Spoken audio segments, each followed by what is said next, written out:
আসসালামু আলাইকুম, সবাইকে স্বাগতম নতুন আরেকটি আপডেট ভিডিওতে। পে স্কেল নিয়ে জল্পনা কল্পনার দিন শেষ হয়ে এসেছে। অবশেষে পে স্কেল কীভাবে বাস্তবায়ন হবে সেটার আপডেট চলে এসেছে আমাদের মাঝে। আজকে আমি আপনাদেরকে সেই আপডেটটাই বিশ্লেষণ করে জানিয়ে দিব, তাই সম্পূর্ণ ভিডিওটি সাথে থাকুন। আর চ্যানেলের নতুন দর্শক হয়ে থাকলে চ্যানেলটি সাবস্ক্রাইব করে পাশে থাকা বেল বাটনটি অল করে দিন।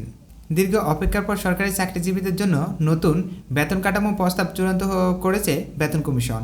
কমিশনের সুপারিশ অনুযায়ী চলতি 2026 সালের 1 জানুয়ারি থেকে আংশিকভাবে নতুন বেতন কাঠামো কার্যকর করার কথা বলা হয়েছে। পুরো মাত্রা বাস্তবায়ন হবে 2026-27 অর্থবছরের প্রথম দিন অর্থাৎ আগামী 1 জুলাই থেকে। আগামী 21 জানুয়ারি নতুন বেতন কাঠামো সংক্রান্ত প্রতিবেদন অর্থ উপদেষ্টা সালাউদ্দিন আহমেদ এর কাছে জমা দেবে বেতন কমিশন। এরপরে প্রতিবেদনটি উপদেষ্টা পরিষদে বৈঠকে উপস্থাপন করা হবে। অর্থ মন্ত্রণালয় ও বেতন কমিশন সূত্রে এইসব তথ্য জানা গেছে। নতুন বেতন কাঠামো আংশিক বাস্তবায়নের প্রস্তুতি অংশ হিসাবে চলতি 25-26 অর্থবছরের সংশোধিত বাজেট পরিচালনা ব্যয় 22 কোটি টাকা বাড়ানো হয়েছে।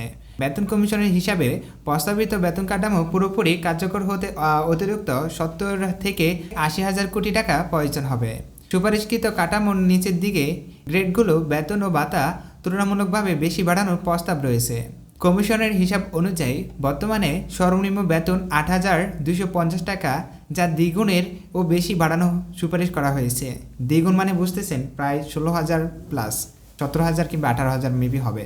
অন্যদিকে সর্বোচ্চ ধাপে বর্তমানে বেতন 78,000 টাকা, যা বাড়িয়ে 1,20,000 টাকার বেশি করার প্রস্তাব রয়েছে।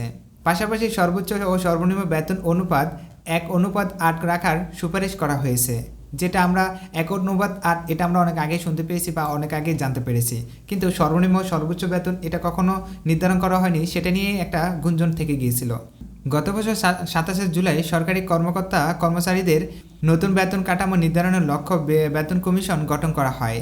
সাবেক অর্থ সচিব ও পল্লী কর্ম সহায়ক ফাউন্ডেশনের চেয়ারম্যান জাকির আহমেদ খানকে কমিশনের প্রধান করা হয়। 21 সদস্য এই কমিশনকে 6 মাসের মধ্যেই প্রতিবেদন দেওয়ার নির্দেশনা দেওয়া হয়েছিল। বর্তমানে সরকারি কর্মকর্তা কর্মচারীরা 2015 সালের বেতন কাঠামো অনুযায়ী বেতন ভাতা পাচ্ছে। দেশে সরকারি কর্মকর্তা কর্মচারীর সংখ্যা প্রায় 15 লাখ।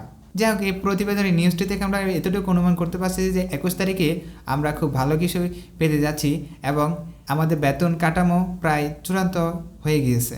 ভিডিওটি ভালো লাগলে একটি লাইক করুন, আর চ্যানেল নতুন দর্শক দেখলে চ্যানেলটি সাবস্ক্রাইব করুন।